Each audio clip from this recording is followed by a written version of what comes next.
we will endorse you as our senator. Tawagan ka nimo. Tawagan ka nimo. Tawagan ako with all my heart. I will fight for the Visayas. Okay. 15 years now, wala si Buano ang senador. We will reclaim our seat in the Senate.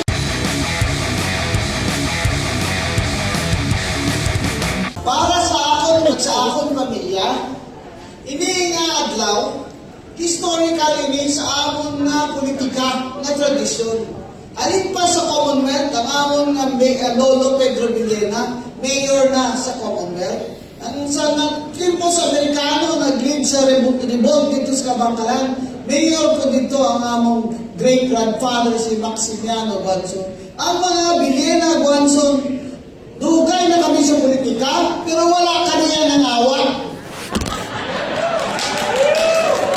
Ang kami na mga Villena Guanzon, daghan mo ganing Guanzon diri si Mono. Dami na Guanzon diri. Oo, ikaw na sila dito, ako na ng mga igagaw. Pero may kontra ni Marcos.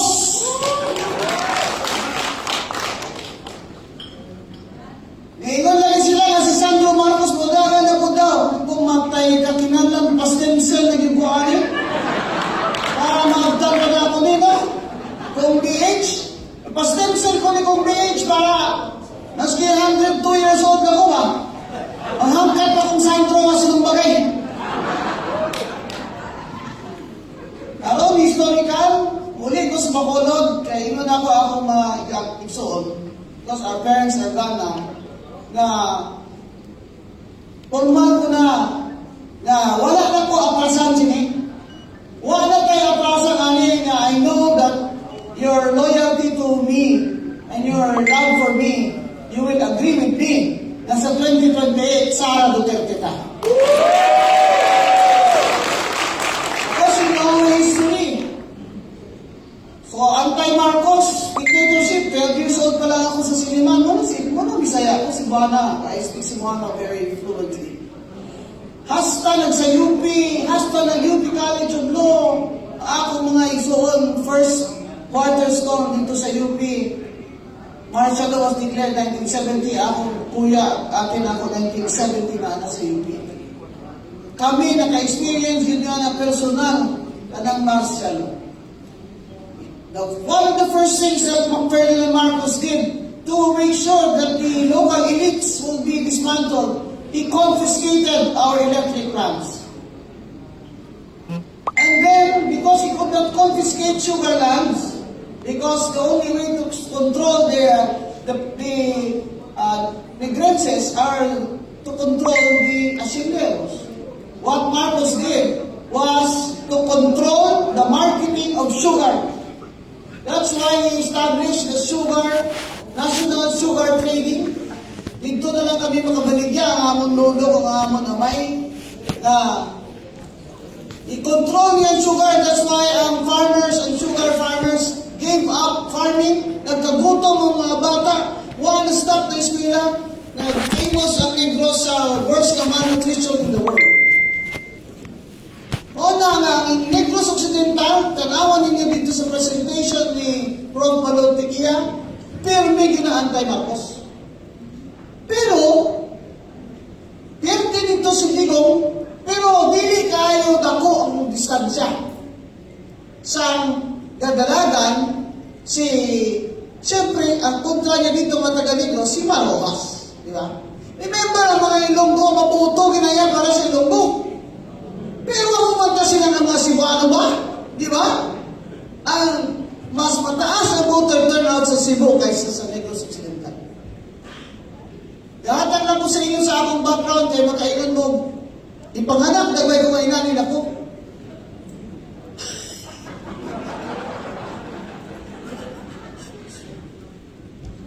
Ang akong pamilya, politiko, ako igsuon ka board member, ang ako igsuon nga judge, konsehal karon sa Cadiz pero mag-retire na. Pero ang nason nga nagapolitika kami, kaya servisyo kami. Tanan kami, we have independent means of income. Because sabi ng tatay ko, huwag kayo magpolitika kung gasalig lang kamo sa inyo na kuwaon, kag kwartahon sa politika.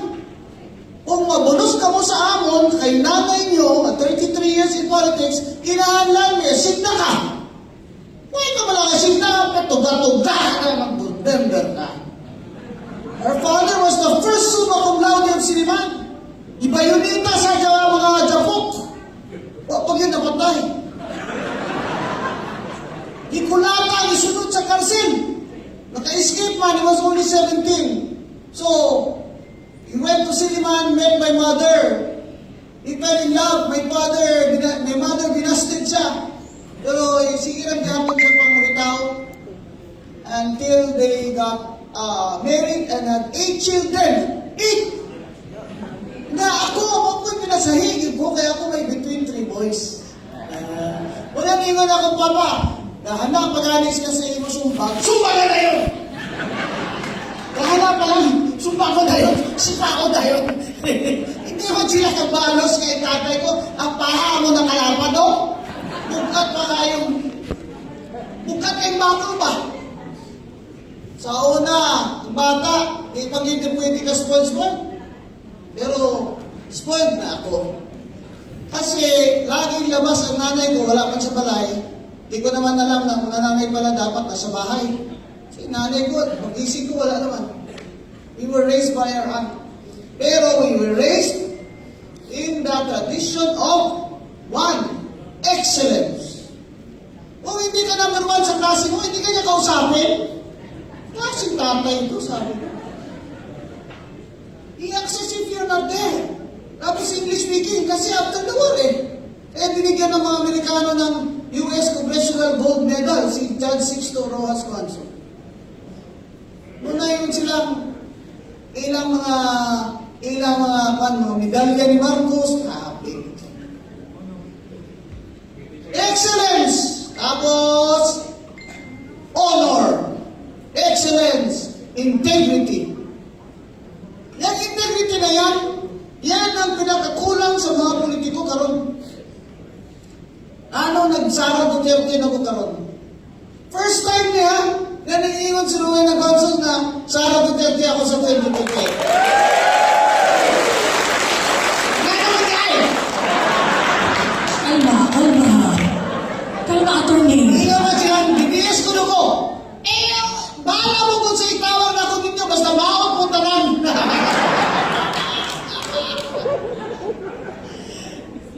Tatlo appointments ko sa gobyerno. Puro sa Aquino. OIC Mayor, kami ni Digong. Classmate ko si Digong. Classmate ko si Pete Barsaga. 1988. Tami Osmeña, William Forever. Saka yung sa taal na mayor, na uncle ng best friend ko. Si Tito Cabrera. Yan na lang naiwan sa amin. Ahora vamos, B19. The reason why I'm still active is because I was 27 when Cory Aquino Ano appointed kay me. Justin? But I did not belong to any political party because my family fought for her in Northern Negros to campaign for Cory Aquino against the warlord Armando Bustillo. Sa una politika, tiruhay, Abuyay Granada, Kantinamita, no Jay. Si Jay, OIC nun eh. Karon, Facebook na lang o Twitter.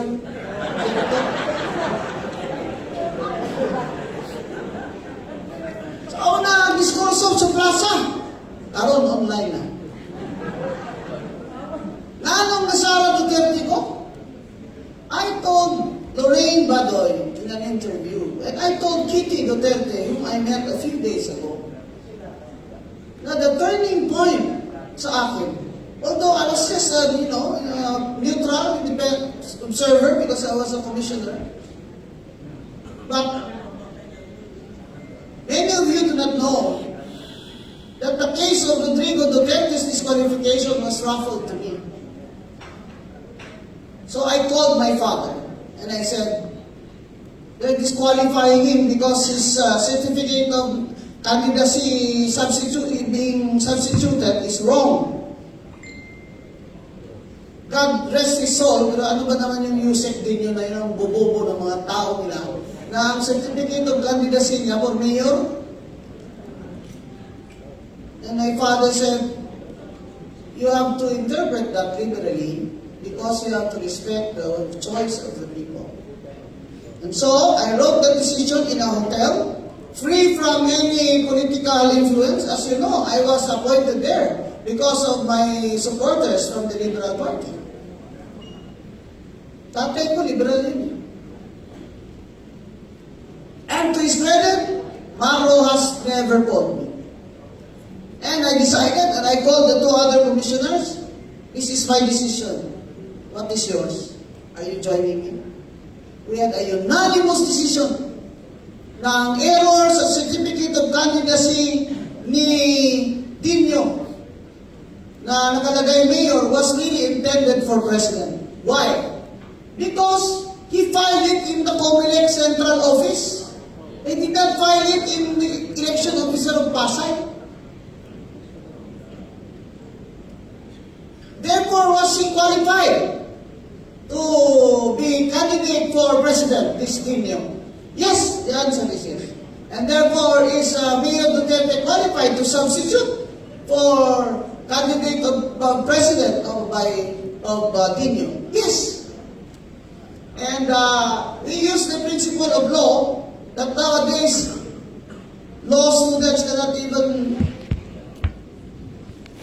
pronounce. Lacuna legis. There is a gap in the law. There's a gap in the law, and therefore we must interpret it in favor of the candidate so that the people will have a choice. Papagay mo, matay ka.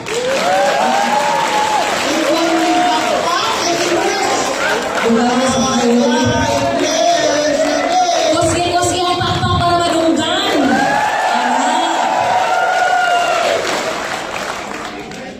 So, hindi ako digong in 2016. Hindi ako DDS. Kasi hindi ko alam ano ba yung mga DDS na yan. Nagleni din ako. Because I told you, ang tradisyon ng Negros Occidental is liberal. Di ba lang? Kag sila di naglagalapod kay Maroa sa Antes na eleksyon. That is why. Pero kita ka man, maayo man niya mga prinsipyo. Pero from the start, sa rally, dahil ni Lenny, ako naman hindi kandidato for senator, may makasakat dito sa mga rally, ingot yun ko nga, si BBM, adik! Ma'am, gusto niyo ng presidente na adik? Gusto niyo commander-in-chief na adik? Sinabi ko na yan. Kaya talagang tinarget nila ako. So, from the start, anti-BBM talaga ako. Kaya di-disqualify ko siya dun sa COMELEC bago ako nag-retire. Kaya nung nanalo ako sa P3 PWD Party List, hindi talaga ako pinaupo ni Tambanostos. Pero karon, ang vengeance is mine when you go.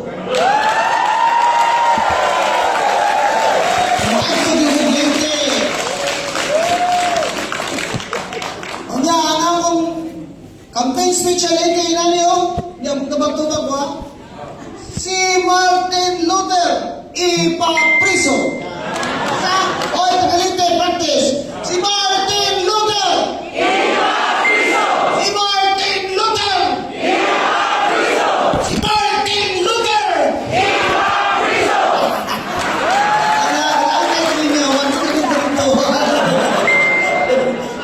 That's why nagsara ako. Ay nakita ko, abogada, Iloy, ubig, energetic ang karakter.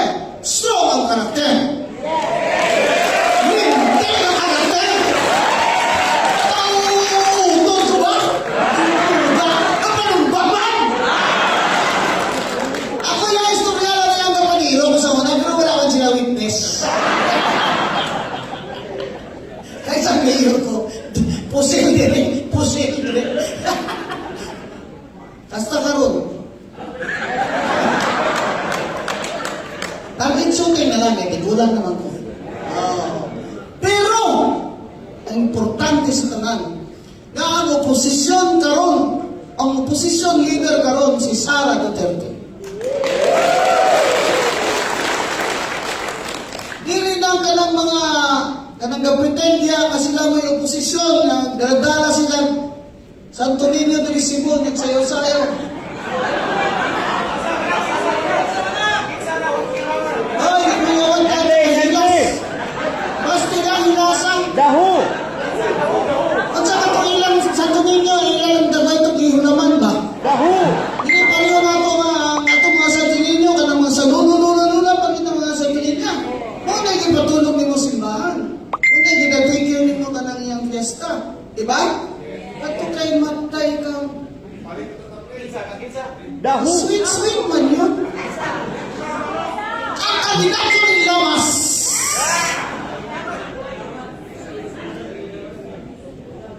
Si Luke Espiritu, na taga-Bacolod, na leftist, niyon siya recently. Si Sara Duterte ang tunay na oposisyon. Kasi siya lang nagsasalita kontra kay Marcos na pinaparesign niya at ipakulong niya yung mga magnanakaw dyan.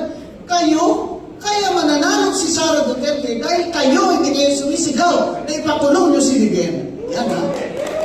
Testimony yan ni Luke Espiritu ha. Ako hindi nga bilib ko ng mga ilong ko. Hindi suicide kami ha. Sino Espiritu na yan nagsiling? Kung hindi wala na yan nagsiling si Attorney Jim Paras. Si Espiritu na yan nagsiling sila.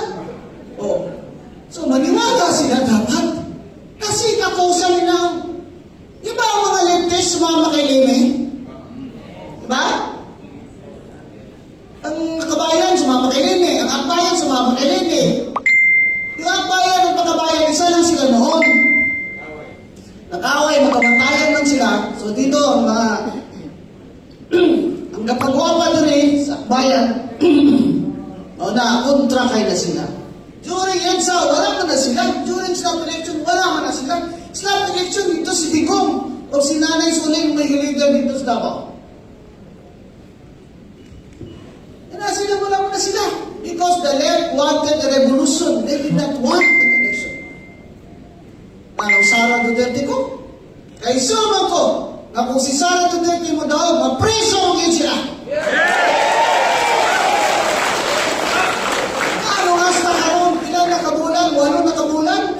Sana katuin, wala kani mga kasuhan si Martin Luther King Romualdez.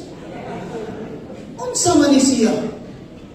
Ano ni nga bertud kung sa mga taga-Ilonggo, mga gulang pa? Ano nga bertud? Bertud? Ano nga magic? Ano nga power ni? Nga hindi gini siya madutlan. Kay damo siya balita mo, pinapadala sa ila, damo balita. Pangawat ka rin yan, hindi niya nauglaho yan. So, una yan, pangawat yan, guilty na kaya sila kung maka 10% sila. Karoon niya. Si Bongbong, 25 billion, 25%. Sa 100 billion. Sino nagsabi niyan? Si Sandy ko. At hindi sumasagot si Secretary Pangandaman, hindi siya sumasagot na nag-deny na naputol na yung ugat niya ba? Hindi ba kung di yan totoo, parang sisigaw talaga ako, naputol na yung ugat ko ba? Hindi ka na ginoon ay, hindi ka na ginoon. Gano'n hindi maging sila mo upan, anak, kay nagtago na sila, kay kasuhan sila. Kung saan man kasing administration, binangag man eh. Economy is down. Foreign direct investments, down, crash na. Illiteracy is up. Kaya si Bongbong dito, speaker pa doon sa UN Commission on Women, nagatuloy ang sipon.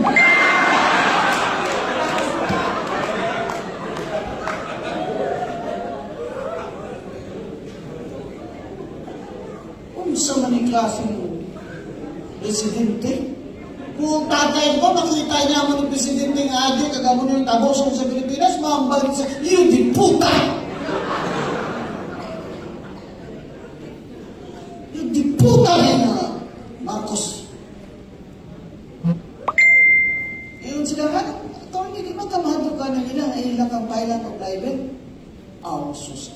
I just eat libel for breakfast. Sabi ko.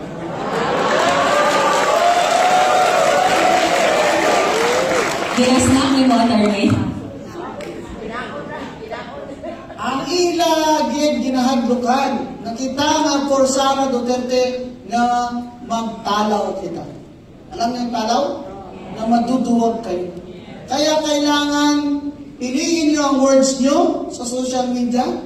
Kasi hindi naman kayo aware ng Bonson, baka hablan nila kayo. Kagaya ni John Abini, sige lang namin ipapreso si John. John, magali tayo. Hindi ka na. Yung hardback mo na dyan, yung make-up mo, kay papreso ka na namin. Sila Winnie lang taga-piansa. Sa Winnie's way taga-papreso. Pero hindi tayo dapat magduwag. Kasi oposisyon tayo eh. Defensive sila. Di ba? Dapat ang attitude nyo sa kampanya nito, kailangan panalo tayo dito eh. At huwag kayong maniniwala na panalo na tayo. Kung sino di ka naniniwala na panalo ka na, hindi ka nag-iisip, dapat tinignan mo kanina yung lecture ni Prof. Palutikia. Hindi pa tayo panalo. And the only way manalo tayo is kailangan kugihan kita, doon. Kugihan kita. Kaya remember, ang young people, 60% of the vote. No? Winnie Jr., kung ayaw nyo kalipag, when you do community work, do not forget the sectors. At mga bayot. Ay, kalimti ng mga bayot, ang mga teachers, at mga tomboy, at mga trans, at mga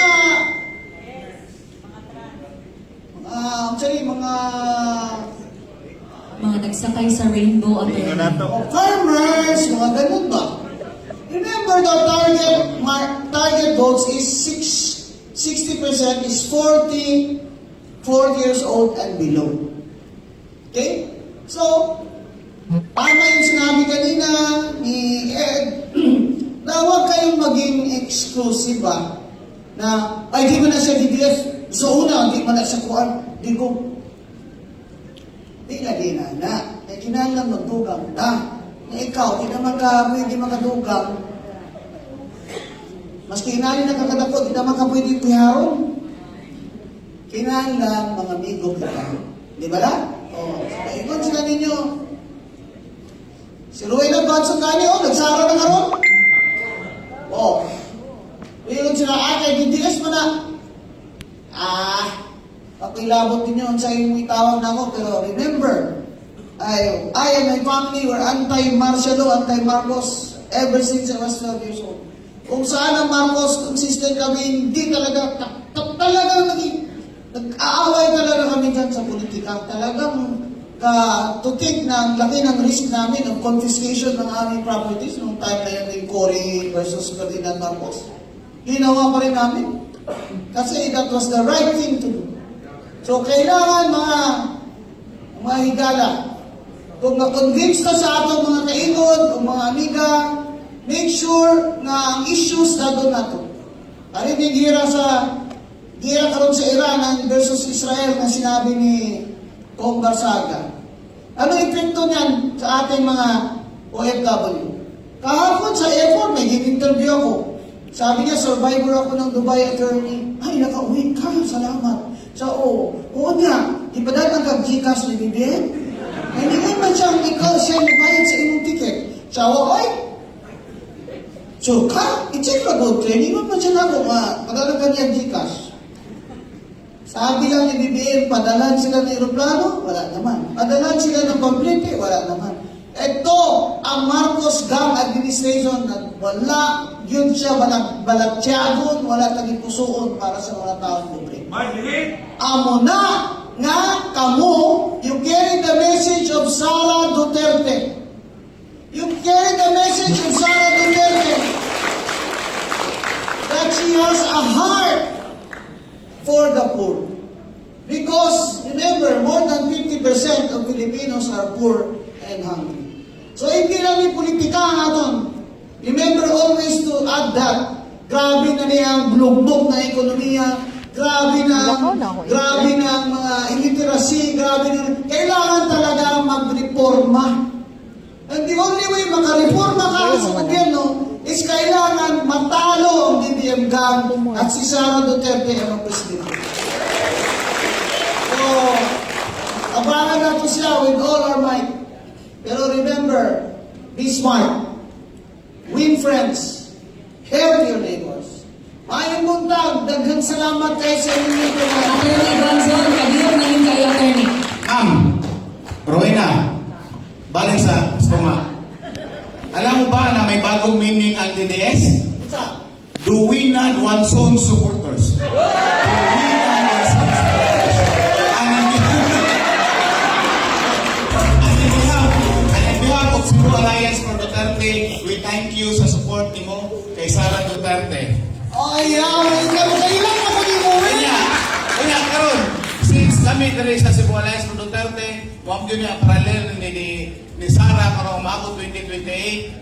In behalf nilang tanan, we will endorse you as our senator.